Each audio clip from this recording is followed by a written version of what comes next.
नमस्कार छात्रों, आज के व्याख्यान में आपका स्वागत है।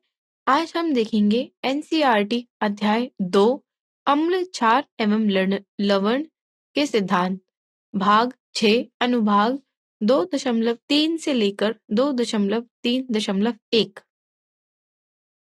यह एक अस्वीकरण है। इस व्याख्यान के बाद आज आप सक्षम होंगे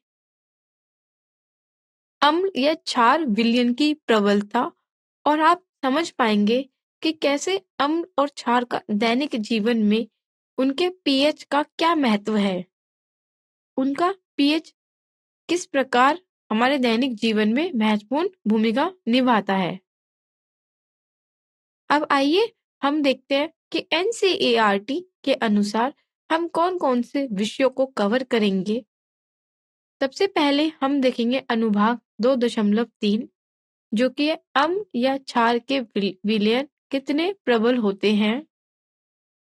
इसके बाद हम समझेंगे 2.3.1 अनुभाग दैनिक जीवन में पीएच का महत्व। अंत में हम निष्कर्ष देखेंगे। चलिए शुरू करते हैं। सबसे पहले हम ये देखते हैं कि पीएच पैमाना क्या होता है। पीएच पैमाने के बारे में सीखते हैं। यह मापता है कि एक घोल में कितने हाइड्रोजन आयन या हाइड्रोनियम आयन जो कि H3O धनात्मक मौजूद है। कम पीएच का मतलब है अधिक H पॉजिटिव H प्लस और जो एक अम्लीय घोल को इंगित करता है। पी का मतलब होता है पोटेंच जो जर्मन भाषा में शक्ति के लिए है। इसका मतलब यह है कि पीएच वास्तव में हाइड्रोजन की शक्ति को मापता है। इसलिए पीएच का अर्थ है कि हाइड्रोजन की शक्ति। पीएच को गणितीय रूप से इस प्रकार परिभाषित किया गया है कि यह अम्लता और क्षारकता का माप है। यह एक समीकरण द्वारा समझाया गया है। पीएच बराबर ऋण log 10 H आयन, यानी कि पीएच का मान हम इस सूत्र द्वारा निकाल सकते हैं जो कि हाइड्रोजन आयन सांद्रता के परिणाम स्वरूप निकाला जाता है, जहां H आयन हाइड्रोनियम आयन की सांद्रता मोल प्रति लीटर में होती है।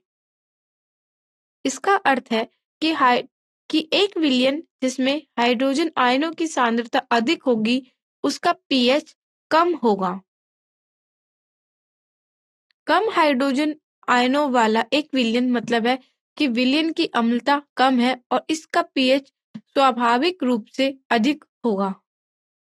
चलिए अब हम समझते हैं कि पीएच पैमाने की जो पारास है वो 0 से 14 है और उसको हम कैसे कैसे समझते हैं। एक उदासीन विलयन का पीएच 7 होता है, जैसे शुद्ध पानी। शुद्ध पानी का पीएच 7 होता है। इसका मतलब यह है कि यह ना तो अम्लीय है ना ही क्षारीय, यह उदासीन है। पीएच का मान 7 से कम होना एक अम्लीय विलयन को इंगित करता है। इसका मतलब है कि विलयन में हाइड्रोक्साइड आयनों की तुलना में अधिक हाइड्रोजन है। जैसे जैसे घोल का मान 7 से 14 तक बढ़ता है, घोल अधिक क्षारीय होता है।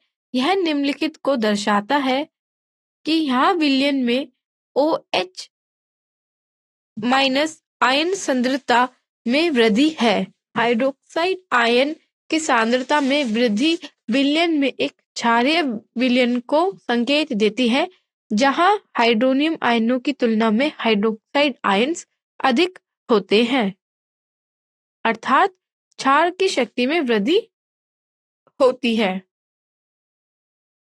इसलिए एक उच्च पीएच मान वाला विलयन जैसे 14 7 के करीब पीएच मान वाले विलयनों की तुलना में एक मजबूत क्षार होता है। वैज्ञानिक पीएच मापने के लिए सार्वत्रिक सूचक से संचेतित कागज का उपयोग किया जाता है। यहाँ आप देख सकते हैं इस चित्र में जैसे जैसे हम 7 से 0 की ओर आते हैं हम अम्लीय प्रकृति बढ़ती है, जबकि जब हम 7 से 14 की ओर जाते हैं तो क्षारक प्रकृति बढ़ती है। चलिए अब हम समझते हैं सार्वभौमिक सूचक। यह कई अलग अलग सूचकों का विशेष रूप से तैयार किया गया मिश्रण है, जैसे मेथिल लाल, ब्रोमी ब्रोमिथमोल नीला, थाइमोल नीला और फिनोल्फ्थालीन, जिसे पूरे पीएच पैमाने 1 से 14 में रंगों की एक विस्तृत श्रृंखला दिखाने के लिए निर्माण किया गया है। इसका उपयोग किसी विलयन की अनुमानित अम्लता या क्षारकता को निर्धारित करने के लिए किया जाता है, जहां हम अलग-अलग रंगों से यह बता सकते हैं कि इसका पीएच मान क्या होगा और इसमें हाइड्रोजन आयन की सांद्रता क्या होगी। इस मिश्रण के घटक पीएच स्तर के आधार पर रंग बदलते हैं। प्रत्येक पदार्थ के पास एक विशिष्ट पीएच सीमा होती है जहां यह रंग बदल देता है। प्रत्येक को पूरे पीएच पैमाने में एक निरंतर रंग स्पेक्ट्रम बनाने की एक विशिष्ट पीएच सीमा के भीतर रंग बदलने के लिए निर्माण किया गया है। इस रंग प्रत्येक घटक के बदलाव से सार्वभौमिक सूचक के रंग के बदलने की अनुमति मिलती है, ताकि वह पीएच मानों की एक विस्तृत श्रृंखला दिखा सके। हम अम्ल और क्षारकता को दृश्य रूप से देख सकते हैं। यह पीएच पैमाने के विविध रंगों को प्रदर्शित करता है। चलिए सार्वभौमिक सूचक को के विषय में आगे पढ़ते हैं। जब किसी विलयन में मिलाया जाता है यह सूचक, तो पीएच के आधार पर यह रंग बदलता है, जो इसकी अम्लता या क्षारकता का माप है। मूल रंग रूप से रंग परिवर्तित हमें यह दिखाई देता है कि विलयन कितना अम्लीय है या फिर वह कितना क्षारीय है। वैज्ञानिक नमूने के पीएच रंग का मिलान करके और इसका सटीक पीएच मान ज्ञात करने के लिए एक मानक पीएच रंग चार्ट का उपयोग करते हैं। एकल सूचकों जैसे लिटमस, मेथिल ऑरेंज या फिनोल्फ्थालीन के विपरीत, जो केवल यह दर्शाते हैं कि कोई विलयन अम्लीय या क्षारीय है। सार्वत्रिक सूचक यह अधिक सटीक संकेत देता है कि विलयन कितना अम्लीय या क्षारीय है। आइए अब हम एक गतिविधि 2.11 करेंगे ताकि पीएच मान के अनुमान को हम समझ सकें। सबसे पहले हम इस गतिविधि की प्रक्रिया से शुरू करते हैं। सारणी 2.2 में दिए गए विलयनों के पीएच मान का हम परीक्षण करेंगे और अगले चरण में हम प्रत्येक विलयन के संगत पीएच मानों का दर्ज करेंगे। अब हमारे अवलोकनों के अनुसार प्रत्येक पदार्थीय प्रकृति के बारे में हम सोचेंगे। यहाँ आप सारणी 2.2 देख सकते हैं। यहाँ पे हमें कई विलयन दिए गए हैं 1 से लेकर 9 तक, जिसमें सबसे पहले है लार, जो कि है भोजन से पहले की। दूसरा है लार भोजन के बाद। तीसरा नींबू का रस। चौथा रंगहीन वातित पेय। पांचवा गाजर का रस। छठा कॉफी। सातवां टमाटर का रस। आठवां नल का पानी और नौवां एक मोललता NaOH का विलयन। तो आपको इनमें बताना है कि पीएच पेपर का रंग क्या होगा, उनका अनुमानित पीएच मान क्या होगा और इस पदार्थ की प्रकृति क्या है। चलिए इस क्रियाकलाप को समझते हैं। इसमें हम सबसे पहले इसके अवलोकनों की बात करते हैं। पहले दिया गया विलयन लार भोजन से पहले जो है, उसका पीएच पेपर पर हल्का हरा रंग दिखाई देता है, जो कि 6.8 पीएच मान को इंगित करता है। यह एक हल्के अम्लीय है। अगला विलयन है लार भोजन के बाद, जो पीएच पेपर पर हरा रंग दिखाई देता है, जो 7.2 पीएच मान को इंगित करता है। यह मतलब है कि विलयन थोड़ा क्षारीय या फिर हम कह सकते हैं उदासीन है। फिर हमारे पास आता है नींबू का रस, जो पीएच पेपर पर लाल कर देता है। इसका पीएच मान 2 है, जो इसकी प्रबल अम्लीय प्रकृति को दर्शाता है। फिर हमारे पास आता है रंगहीन सोडा वाला पेय जो पीएच 3 मान दिखाता है और इसका रंग नारंगी लाल रंग जैसा होता है जो अम्लीय प्रकृति को इंगित करता है। पांचवा आता है हमारा गाजर का रस जो कि एक हरापन पीला रंग का दिखाई देता है पीएच पेपर पर और इसका अनुमानित पीएच मान होता है 6 जो कि पदार्थ की अम्लीय प्रकृति दर्शाता है। इसके बाद छठा आता है हमारा कॉफी जिसका रंग पीएच पेपर पर पीला दिखाई देता है और इसका अनुमानित मान होता है 5 जो कि एक पदार्थ की अम्लीय प्रकृति दिखाता है। सातवां है टमाटर का रस जिसका पीएच पेपर पर रंग नारंगी आता है और इसका अनुमानित पीएच मान 4 होता है और ये अम्लीय प्रकृति दिखाता है। आठवां है नल का पानी जिसका रंग हरा और अनुमानित पीएच मान 7 आता है। ये एक उदासीन प्रकृति का है। वन सांद्रता वाले NaOH बैंगनी रंग का दिखाता है जिसका अनुमानित पीएच मान 14 है और ये प्रबल क्षारीय प्रकृति का है। 10वां है हमारा एक मोलरता का हाइड्रोक्लोरिक अम्ल जो कि पीएच पेपर पर रंग दिखाता है लाल। इसका अनुमानित पीएच मान होता है 1 और ये इस पदार्थ की प्रकृति होती है प्रबल अम्लीय। इसके क्रियाकलाप को जारी रखते हुए हम यह समझते हैं कि इस गतिविधि के परिणाम क्या हैं। प्रबल अम्ल प्रबल अम्लों में हमारे पास नींबू का रस और 1 मोलल हाइड्रोक्लोरिक अम्ल विलयन होता है। उनका पीएच मान क्रमश 2 और 1 होता है जो 0 के बहुत करीब होता है, इसीलिए ये प्रबल अम्लीय प्रकृति को दर्शाते हैं। नींबू के रस में साइट्रिक अम्ल होता है जो कि एक प्रबल अम्ल है। प्रबल अम्ल पानी में पूरी तरह वियोजित हो जाते हैं। उदाहरण के लिए 1 मोलरता हाइड्रोक्लोरिक अम्ल पूरी तरह से H आयन और क्लोरीन आयनों में टूट जाते हैं। अम्ल रंगहीन वातित पेय, कॉफी और टमाटर का रस ये सभी अम्लीय होते हैं चूंकि इनके पीएच मान क्रमश 3, 5, 7 जो कि 7 के अधिक निकट होते हैं, इसलिए वे सभी अम्ल हैं। अम्ल वे पदार्थ होते हैं जो हाइड्रोजन आयन दान करते हैं जिनका स्वाद खट्टा होता है और उनके अपघटनकारी गुणों में योगदान देता है। खाने से पहले आपकी लार थोड़ी अम्लीय होती है और गाजर का रस भी अम्लीय होता है। इनके पीएच मान 6.8 और 6 है जो कि पीएच 7 के करीब है जो थोड़ी अम्लीय प्रकृति को दर्शाते हैं। नल का पानी आमतौर पर उदासीन माना जाता है जिसका अर्थ है कि इसका पीएच लगभग 7 होता है। इससे यह संकेत मिलता है कि यह ना तो अम्लीय है ना ही क्षारीय, यह एक संतुलित उदासीन घोल है। भोजन के बाद हमारे मुंह में जो लार आती है वो क्षारीय या फिर उदासीन होती है क्योंकि उसका पीएच सटीक 7 होता है जो एक उदासीन घोल को संकेत करती है। प्रबल क्षार होता है 1 मोलरता सोडियम हाइड्रोक्साइड विलयन जो एक प्रबल क्षार है। इसका मान 14 प्रतिशत होता है। यह आसानी से प्रोटॉन ग्रहण कर लेता है। प्रबल क्षार वे क्षार होते हैं जो कि प्रोटॉन को ग्रहण आसानी से कर सकते हैं। तो परिणाम इस गतिविधि का परिणाम हमें यह दर्शाता है कि पीएच पेपर विलयन की अम्लता या क्षारकता के अनुसार कैसे अपना रंग बदलते हैं। यह रंग बदलकर यह दिखाता है कि विलयन कितना क्षारीय है या अम्लीय है।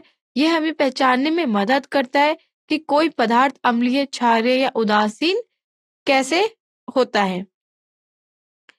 अब हम अगले विषय पर बढ़ते हैं जो कि है अम्ल और क्षारों की प्रबलता। अब यहाँ पर आप एक चित्र देख सकते हैं।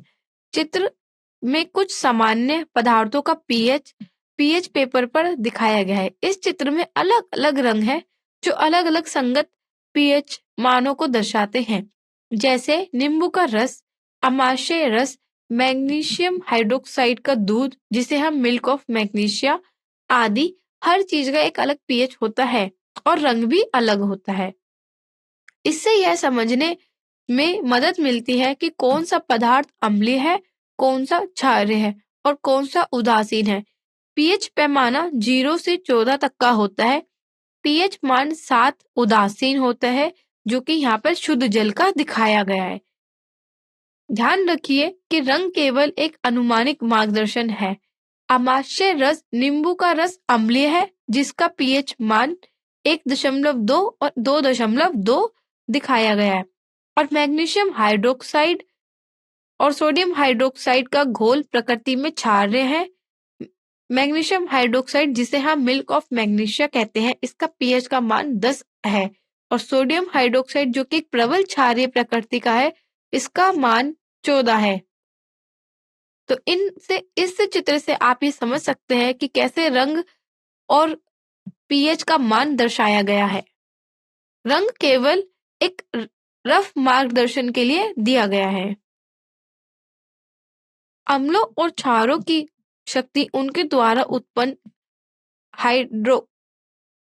हाइड्रोजन आयन की संख्या और हाइड्रोक्साइड आयनों की संख्या पर निर्भर करती है। उदाहरण के लिए हाइड्रोक्लोरिक अम्ल जैसा एक प्रबल अम्ल पूर्ण रूप से वियोजित हो जाता है हाइड्रोजन आयन में और क्लोराइड आयन में। इसी तरह सोडियम हाइड्रोक्साइड जैसा एक प्रबल क्षार पूर्ण रूप से सोडियम आयन में और हाइड्रोक्साइड आयन में वियोजित हो जाता है। आयन सांद्रता जितनी अधिक होती है, अम्ल या क्षार उतना ही प्रबल होता है। चलिए इसे एक उदाहरण के साथ समझते हैं। यदि आप हाइड्रोक्लोरिक अम्ल और एसिटिक अम्ल की समान सांद्रता लें, जैसे 1 मोलर, तो आप देखेंगे कि दोनों अलग-अलग मात्रा में हाइड्रोजन आयन उत्पन्न करते हैं। अपघटन के समय हाइड्रोक्लोरिक अम्ल एक प्रबल अम्ल है, इसलिए यह पूरी तरह से अपघटित हो जाता है, तो यह 1 मोलर हाइड्रोजन आयन देगा।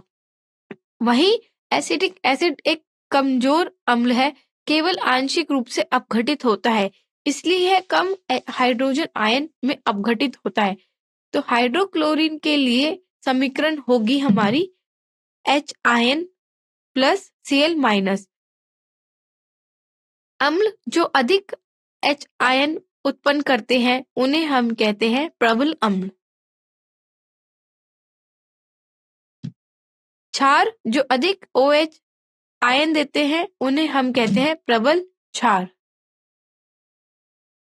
आइए अब हम देखते हैं हमारे दैनिक जीवन में पीएच का महत्व। क्या पौधे और जानवर पीएच संवेदनशील होते हैं? आइए जानते हैं। हमारा शरीर स्वाभाविक रूप से 7 से 7.8 के विशिष्ट पीएच मान के भीतर काम करता है, जो कि उदासीन या कम क्षारीय होता है। अधिकांश जीवों के जीवित रहने के और सही तरीके से कार्य करने के लिए एक संकीर्ण और विशिष्ट पीएच सीमा की आवश्यकता होती है, क्योंकि एंजाइम और अन्य आवश्यक जैविक अणु पीएच में होने वाले परिवर्तन के प्रति अत्यधिक संवेदनशील होते हैं। जब वर्षा का जल पीएच 5.4 से कम पीएच वाला होता है, तो उसको हम बोलते हैं अम्लीय वर्षा। सामान्य बारिश का पीएच लगभग 5.6 होता है, क्योंकि घुले हुए वायुमंडलीय कार्बन डाइऑक्साइड के कारण, लेकिन जीवाश्म ईंधन जलने से निकलने वाले प्रदूषक जैसे सल्फर डाइऑक्साइड और नाइट्रोजन ऑक्साइड वायुमंडल में सल्फ्यूरिक और नाइट्रिक अम्ल बनाते हैं, जो बारिश का पीएच कम कर देते हैं। जब अम्ल वर्षा नदियों में बहती है, तो ये नदी के पानी का पीएच कम कर देती है, जिससे वह अधिक अम्ल इकट्ठित हो जाता है। अम्ल वर्षा का पीएच 5.6 से कम होता है और यह बढ़ी हुई अम्ल मिट्टी जलीय जीवों को नुकसान पहुंचाती है या मार सकती है, जो इतने कम पीएच वाले वातावरण में जीवित नहीं रह सकते। ऐसा नदियों में जलीय जीवन का अस्तित्व कठिन हो जाता है, क्योंकि उनका पानी बहुत अधिक अम्लीय हो चुका है और अक्सर अम्ल वर्षा या सीवेज जैसे कारकों के कारण जो नदी के पीएच को कम कर देते हैं। अब चलिए अब हम समझते हैं कि आंगन की मिट्टी का पीएच क्या होता है। पौधों के स्वस्थ विकास के लिए एक निश्चित मिट्टी का पीएच मान आवश्यक होता है, जो आमतौर पर 5.5 और 7.5 के बीच होता है। हालांकि यह मान पौधे की प्रजाति के अनुसार अलग-अलग हो सकता है।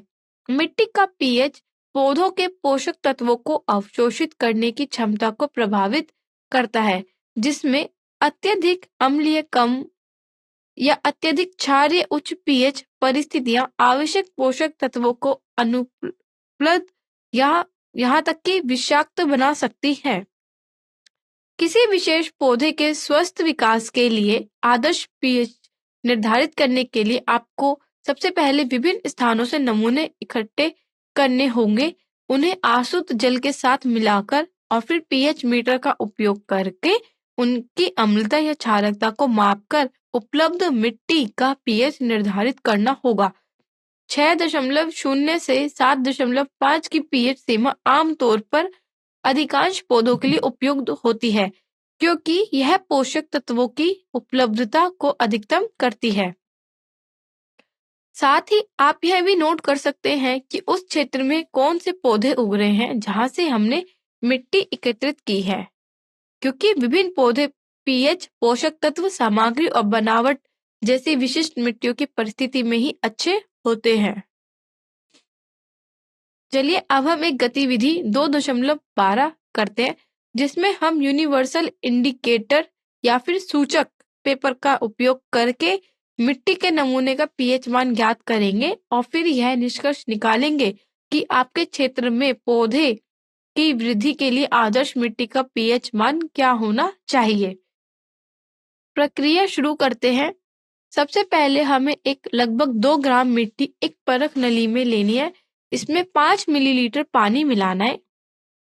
अब मिट्टी की सामग्री को पानी के साथ ठीक से मिलाने के लिए परीक्षण नलिका को अच्छे से हिलाना है।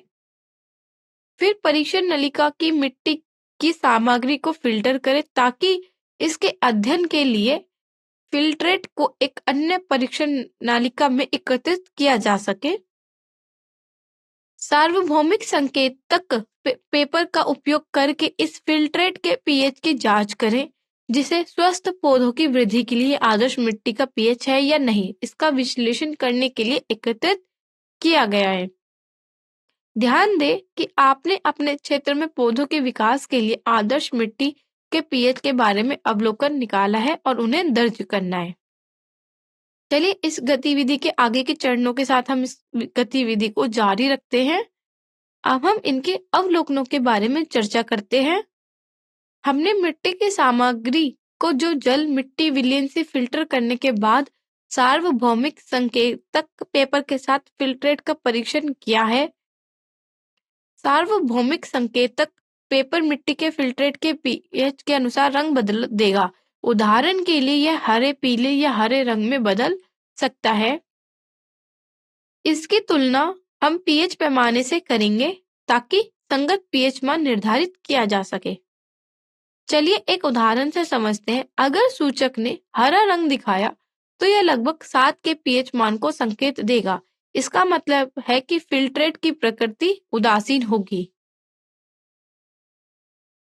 आगे चरण हम जारी रखते हैं। अब हम इसके परिणाम देखते हैं। मृदा निस्यंद का पीएच लगभग 7 है, जो कि उदासीन प्रकृति को इंगित करता है। हम यह निष्कर्ष निकालते हैं कि अधिकांश पौधों के विकास के लिए आदर्श मिट्टी का पीएच मान 6 से 7.5 के बीच होना चाहिए। अम्लीय या क्षारीय प्रकृति की बात करें तो अधिकांश पौधों के विकास के लिए मिट्टी की आदर्श प्रकृति थोड़ी अम्लीय से उदासीन होनी चाहिए। यदि आपके क्षेत्र के मिट्टी के नमूने में 6 से 7.5 की पीएच सीमा है, तो इसका मतलब कि आपके क्षेत्र की मिट्टी स्वस्थ पौधों के विकास के लिए उपयुक्त है। अगर स्वस्थ पौधों के विकास के लिए यह संतुलित पीएच मान बिगड़ जाए, जैसे कि पीएच का मान बहुत अधिक या बहुत कम हो, या मिट्टी बहुत अम्लीय या बहुत क्षारीय हो, तो यह पौधों के विकास और मिट्टी से पोषक तत्वों का अवशोषण में बाधा डाल देता है। चलिए अब हम समझते हैं आज के अब व्याख्यान में हमने जो अवधारणाएं शामिल की हैं उसका हम एक निष्कर्ष निकालते हैं और याद रखने योग्य बिंदु देखते हैं। सबसे पहले हमने समझा था सार्वभौमिक सूचक। ये कई अलग अलग संकेतकों के मिश्रण का उपयोग करके तैयार किया गया है। यह सूचक पीएच के आधार पर रंग बदलता है विलयन में। पीएच पैमाना हमने समझा था। किसी विलयन में हाइड्रोजन आयनों या हाइड्रोनियम आयनों की सांद्रता मापने का ये उपकरण है। पीएच की एक समीकरण होती है कि हम पीएच इस प्रकार निकाल सकते हैं कि पीएच बराबर -log10 और हाइड्रोजन की सांद्रता। हाइड्रोजन आयनों की उच्च सांद्रता वाले विलयनों का पीएच मान होता है और उसके विपरीत उदासीन विलयन का पीएच 7 होता है और 7 से कम अम्लीय होता है और 7 से अधिक क्षारीय विलयन होता है। ध्यान के लिए धन्यवाद।